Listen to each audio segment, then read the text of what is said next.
तो अभी हम आ चुके हैं हमारे बस टर्मिनल पर, जहाँ से हम जाएंगे सिंगापुर। तो अभी जो बोर्डिंग की लाइन है वो काफ़ी लंबी है बोर्डिंग पास लेने के लिए। टिकट तो हमने ऑलरेडी पहले से बुक करवा के रखा था। ये आपको बस टर्मिनल एयरपोर्ट से कम नहीं लगेगा, क्योंकि हर तरह के स्टोर्स यहाँ पर अवेलेबल है।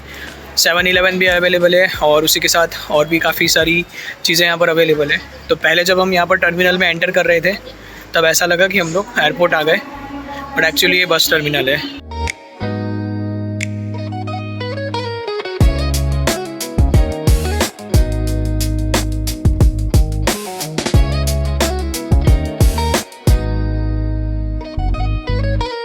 अभी है एक ब्रेक का स्पॉट, जहाँ पर 25 मिनट्स के लिए हमारी बस ने स्टॉप लिया है खाने के लिए और रेस्टरूम्स यूज़ करने के लिए। ये इस तरफ आगे की तरफ है गैस स्टेशन और वहाँ पर खड़ी है हमारी बसेस।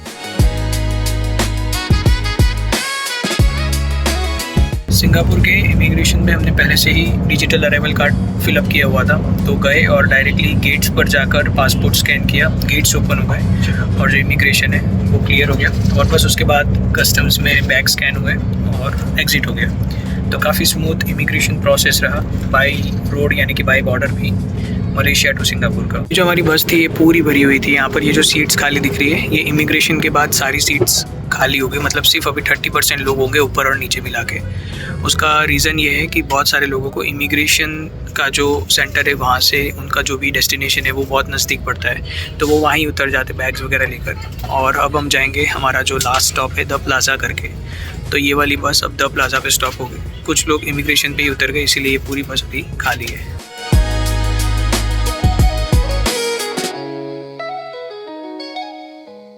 ये जो बस में हम ट्रैवल कर रहे हैं इसका हमने पे किया है 105 RM, यानी कि मलेशियन रिंगिट।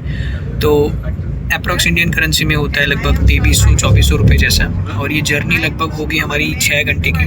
हम लोग 11 बजे निकले थे और अभी लोकल टाइम में कुछ 5:30 जैसा कुछ हो रहा है। तो क्या होता है कि आधा घंटा वो निकल जाता है आपका इमिग्रेशन, कस्टम्स, वो सब में, सिंगापुर और मलेशिया दोनों तरफ से।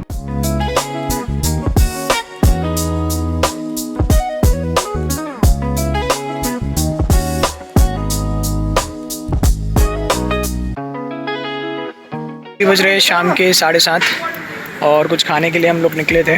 और ये जो आप मार्केट देख रहे हो, ये पूरा मार्केट, ये है मुस्तफ़ा मार्केट, जहाँ पर आपको सारी चीज़ें एसेंशियल्स मिल जाएंगे, खाने पीने से लेकर सिम कार्ड और भी काफ़ी सारी चीज़ें। तो ये देखो, ये मुस्तफ़ा सेंटर सामने लिखा हुआ है, यही वाला मेन एंट्रेंस है और इस तरफ भी ये पूरा मार्केट बनाया हुआ है। तो मैंने जो सिम कार्ड लिया था वो लिया था मैंने $12 का, यानी कि यहाँ के $12, सिंगापुर के जो डॉलर्स है उस करेंसी में, जो मुझे अप्रॉक्स मिला लगभग 850 रुपये का अगर इंडियन करेंसी में कन्वर्ट करोगे तो, जिसमें मेरे को अराउंड 7 या 14 दिन की कुछ कॉलिंग फ्री मिली है और 300 GB का इंटरनेट उसमें इंक्लूडिंग मिला है।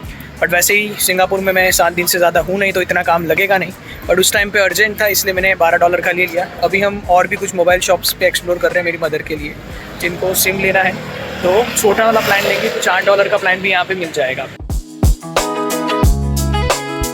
उसके बाद सेंटर में आपको सारी चीज़ें मिल जाएगी A to Z, यानी कि यहाँ पे ज्वेलरीज भी मिल रही है, यहाँ पे फुटवेयर्स है, क्लोथ्स है, खाने पीने की सारी एसेंशियल्स है। तो अगर आपको कुछ भी ऐसी नेसेसिटी हो तो यहाँ पर आ सकते हैं मुस्तफ़ा सेंटर, और काफ़ी बड़ा बनाया हुआ है। जैसे नॉर्मली अपन ने दुबई, ओमान उस साइड में जो लुलु मार्केट देखा है, ये कुछ उसी तरह का है, बट इसमें मुझे लगता है कि थोड़ी जो कैटेगरीज है वो काफ़ी ज़्यादा है। जो लोकल यहाँ का मोबाइल स्टोर है वहाँ पर जाकर सिम के लिए पूछा तो वहाँ पर काफ़ी अच्छा प्लान मिला मेरी मदर के लिए। दैट वाज $10 में, यानी कि 10 सिंगापुरियन डॉलर में 400 GB plus local calls, I guess unlimited जैसा ही कुछ था उसमें। एंड जस्ट फॉर $10 वो बेसिकली टूरिस्ट कार्ड उन्होंने दिया था हमें, एंड वो 30 डेज़ के लिए वैलिड था। तो वो काफ़ी अच्छा प्लान लगा मुझे, क्योंकि मैंने 7-Eleven से लिया था। डेट वाज $12 का प्लान, जिसमें सिर्फ 300 GB ही मिला मुझे। तो और वो भी शायद सिर्फ 14 डेज़ के लिए ही वैलिड है। तो अगर आप आ रहे हो और अगर आपको अर्जेंट रिक्वायरमेंट नहीं है, जैसे कि एयरपोर्ट से उतरते अगर आपको रिक्वायरमेंट नहीं है, तो आप ट्राई करना जिस भी लोकेलिटी में आप रह रहे हो वहाँ पर अगर कोई मोबाइल स्टोर आपको मिलता है तो वहाँ पर आपको काफ़ी बेहतरीन डील इसमें मिल सकती है। तो 2 से 3 अलग अलग शॉप्स पे आप जाकर विज़िट करोगे अलग अलग ब्रांड्स के वो लोग रखते हैं और कुछ पर्टिकुलर ब्रांड्स में ही काफ़ी चीप प्राइस में आपको वो चीज़ मिलेगी। एक और इसमें कार्ड आता है जो कि $8 का है, बट वो सिर्फ इंटरनेट के लिए ही होता है, उसमें आप कॉलिंग वगैरह नहीं कर सकते हो, वो सिर्फ इंटरनेट के लिए, बाकी व्हाट्सअप कॉलिंग वगैरह चलेगा बिकॉज इंटरनेट प्लान है इसलिए। तो ये था सिम के ऊपर अपडेट।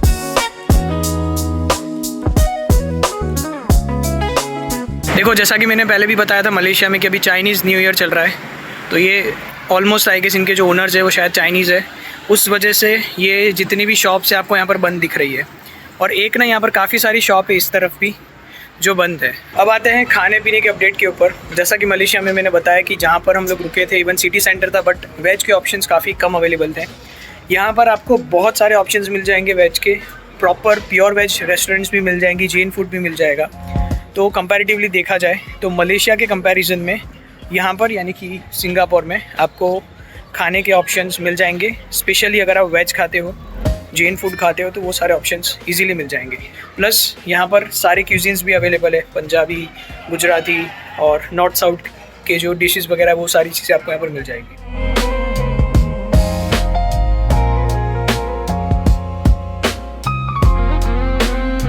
पिछले वीडियो में जैसे कि हमने बात की थी सिम कार्ड के बारे में, तो एक सिम कार्ड हमने परचेज़ किया था $12 का, और एक सिम कार्ड जो मैंने मेरी मदर के लिए परचेज़ किया था वो था $10 का। तो $12 वाला मैंने जो हमारा बस स्टॉप था वहाँ से ही 7-Eleven से परचेज़ किया था, और दूसरा वाला हमने एक लोकल स्टोर से आके परचेज़ किया जहाँ पर हमने स्टे किया है उसके नियर बाय।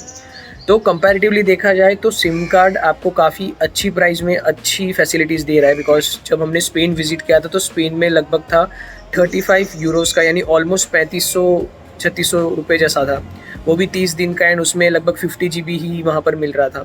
तो देखा जाए तो यूरोप के कंपैरिजन में यहाँ पर सिंगापुर में आपको जो सिम कार्ड वगैरह है वो काफ़ी रीज़नेबल प्राइस में और काफ़ी अच्छी फैसिलिटी के साथ मिलता है। तो अगर आप सिंगापुर आ रहे हो इवन 7 डेज़ के लिए, 6 डेज़ के लिए, तो भी आप परचेज़ कर सकते हो। वर्थ इट है, बिकॉज यहाँ पर अगर आपको एक से दूसरी डेस्टिनेशन पर जाना है, चाहे वो टैक्सी बुक करनी हो, चाहे वो मैप्स हो या कोई और भी चीज़ें, तो आपके लिए काफ़ी कन्वीनियंट रहेगा। बिकॉज यहाँ पर आपको जगह जगह पे वाईफाई तो मिल जाएंगे, बट अगर वाईफाई नहीं हुआ तो फिर आप टैक्सी या जो भी आपको दूसरी लोकेशन पर जाना है तो उसके लिए थोड़ा सा आपको इनकन्वीनियंस हो सकता है। बाकी आपको लोकल टैक्सीज भी मिल जाएगी, बट मोस्टली यहाँ पर ग्रैब वगैरह चलती है, तो ग्रैब जो ऐप है वो आप डाउनलोड कर सकते हो टैक्सी के लिए, और इजीली वहाँ से टैक्सी बुक करके अपना जो भी आपका डेस्टिनेशन है वहाँ पर जा सकते हो। और सिंगापुर की रोड्स की बात करें तो आप देख सकते हो ये रोड्स हैं यहाँ के, काफ़ी नीट एंड क्लीन। बात करते हैं यहाँ पर खाने पीने के बारे में कि कितने एक्सपेंसिव होते हैं और कितना एक्सपेंसिव है। तो यहाँ पर जो मैं एक ब्रेक डाउन दे रहा हूँ, मैं एक वेजिटेरियन के पर्पज़ से दे रहा हूँ, बिकॉज अगर आप नॉनवेज खाते हैं तो उसके हिसाब से आपको यहाँ पर बहुत सारे ऑप्शंस मिल जाएंगे और बहुत चीप ऑप्शंस भी मिल जाएंगे, स्ट्रीट फूड वगैरह भी मिल जाएगा। तो जब हम कल यहाँ पर सिंगापुर आए थे तो हमने एक इंडियन रेस्टोरेंट में हम गए थे, बेसिकली एक साउथ इंडियन रेस्टोरेंट था जिसमें हमने 4 आइटम्स ऑर्डर की थी। एक टाटू इडली थी, एक मिनी इडली थी, और एक उत्तपम था और एक डोसा था। तो जिसका हमारा बिल बना था डेट वॉज 28 सिंगापुरियन डॉलर्स, जो कि इंडियन करेंसी में होता है अराउंड 2000 से 2100 रुपये जैसे। तो ये कुछ एक्सपेंस था हमारा, ये कुछ 4 से 5 आइटम्स जो हमने ऑर्डर की थी उसका। अपार्ट फ्रॉम दैट, जैसा कि मैंने बताया, ये सिर्फ मैं ब्रेकडाउन इसलिए दे रहा हूँ ताकि मैं आपको एक बेसिक एक्सपेंसेस बता सकूँ कि सिंगापुर में अगर आप खाना खाते हो या फिर कुछ भी रेस्टोरेंट वगैरह में जाते हो तो आपका एवरेज बिल कितना बन सकता है। Once again it depends on you कि आप कहाँ पर खा रहे हो। अगर आप स्ट्रीट फूड खाते हो तो उसमें शायद आपको काफ़ी सारी आइटम्स चीप प्राइस में भी मिल जाएगी, एंड स्पेशली अगर आप नॉनवेज खाते हो तो उसके लिए आपको बहुत ऑप्शंस यहाँ पर मिल जाएंगे और बहुत कम प्राइस के ऑप्शंस भी मिल जाएंगे। ये स्पेशली ब्रेकडाउन मैंने सिर्फ वेजिटेरियन या जो जैन खाते हैं उनके लिए दिया है, बिकॉज यहाँ पर कुछ रेस्टोरेंट्स है जो प्योर जैन और प्योर वेजिटेरियन ही है, तो वहाँ पर भी आप जाकर अपना ऑर्डर दे सकते हो और खा सकते हो। एक अपडेट पे और बात करते जो शायद मैंने मलेशिया वाली सीरीज़ में मिस कर दिया था, दैट वाज कि जिस होटल में हम रुके थे वहाँ पर उन्होंने 50 रिंगिट्स हमसे लिए थे एज अ डिपॉजिट, जो चेकआउट के टाइम उन्होंने वापस से रिफंड कर दिए थे। और दूसरा था उन्होंने कुछ 20 रिंगिट्स लिया था, डेट वाज टूरिज्म टैक्स, तो वो नॉन रिफंडेबल होता है, 20 रिंगिट्स आपको पे करना पड़ता है। एंड जो 50 रिंगिट्स था वो वापस से उन्होंने, जब हमने फाइनल चेकआउट किया था तब उन्होंने वापस से रिफ़ंड कर दिया। सिंगापुर में ऐसा है कि यहाँ पर हमने जब चेक इन किया तो हमसे बस बेसिक वही पासपोर्ट और बेसिक जो डिटेल्स रहती है वो मांगा और साइन करवाया। उसके अलावा उन्होंने कोई भी एडिशनल डिपॉजिट वगैरह यहाँ पर लिया नहीं है।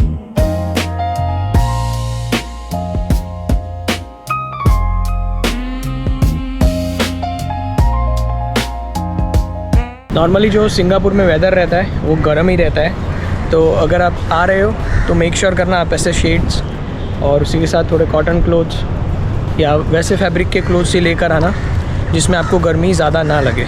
इस वाली लेन में आपको स्ट्रीट फ्रूट मार्केट है यहाँ पे, और ये सारे इंडियन रेस्टोरेंट्स ही है, पीछे की तरफ भी इधर भी। और ये है मुस्तफ़ा मार्केट जो हम कल शाम को आए थे, पूरा मुस्तफ़ा सेंटर, दोनों कनेक्टेड है, बीच में रोड है और बीच में एक ब्रिज बना के रखा है। बहुत बड़ा मार्केट है, तो देखो वहाँ से शुरू हो रहा है और वहाँ तक लास्ट तक है।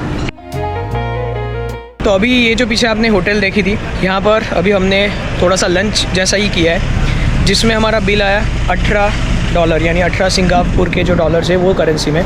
और उसमें हमने ऑर्डर किया था, ये सिर्फ रेफरेंस के लिए बता रहा हूँ कि अगर आप इतना खाना ऑर्डर करते हो 2 लोगों के बीच में तो कितना आपका बिल बनता है। सो बेसिकली $18 में था हमारा एक प्लेन डोसा था, एक आलू का पराठा था, एक फ्राइड राइस था, एक स्वीट लस्सी थी। तो ये 4 आइटम्स का मिला के हमारा हुआ $18, जो कि अराउंड मेरे हिसाब से होगा ये इंडियन करेंसी में 1400 या 1500 रुपये जैसा कुछ बिल बनेगा। साउथ के सुपरस्टार रजनीकांत तरह से यहाँ पर कैफ़े है, बैंगलोर कैफ़े, जिसमें आपको south Indian, north Indian, Jain और भी काफ़ी सारे ऑप्शंस मिल जाएंगे। करेंसी के ऊपर एक और अपडेट दे देता हूँ, यहाँ पर कुछ कुछ जगह पर जो मलेशियन करेंसी है वो भी एक्सेप्ट करते हैं, पर सब जगह नहीं करेंगे। कुछ कुछ रेस्टोरेंट्स और कुछ कुछ जो स्टॉल्स हैं वहाँ पर वो लगभग एक्सेप्ट कर लेंगे, पर कुछ जगह आपको पहले से अपनी जो सिंगापुर की करेंसी वो लेकर रखनी पड़ेगी। कल इवनिंग में जिस रेस्टोरेंट में हमने खाया था वो ये है मुर्गन इडली। यहाँ पर आपको काफ़ी बेहतरीन साउथ इंडियन फूड मिल जाएगा। अगर आप साउथ इंडियन खाना पसंद करते हो तो आपके लिए बेस्ट ऑप्शन है। बाकी आप कहीं पर भी बाहर घूमने के लिए निकल रहे हो, अपने साथ एक अपनी पर्सनल वाटर बॉटल कैरी ज़रूर से करिएगा। उसको आप कहीं पर भी रिफ़िल कर सकते हो, जहाँ पर भी जाओगे आप, सेंटोसा हो, यूनिवर्सल स्टूडियो हो, दूसरी जगह पर आपको रिफ़िल स्टेशंस मिल जाएंगे। बट मेन वो है कि आपको कैरी करना ज़रूरी है, और अगर आप खुद से अलग से परचेज़ करके पानी पीना चाहते हो पी सकते हो। बट मोस्टली मेरे काफ़ी सारे ट्रैवलर्स के वीडियोस देखे और जो ऑलरेडी मेरे कुछ फ्रेंड्स यहाँ पर विज़िट कर चुके थे, उन्होंने मुझे ये सजेशन दिया था कि अपने साथ एक खुद की पर्सनल वाटर बॉटल कैरी करना, तो ईज़िली कहीं से भी आप पानी रिफ़िल करके पी सकते हो। जस्ट ये एक सजेशन है, इसको आप कोई भी ऐसा कंपलसरी वाली चीज़ मत लेना। जस्ट ये किसी ने एक्सपीरियंस शेयर किया था, वो मैं आपके साथ शेयर कर रहा हूँ।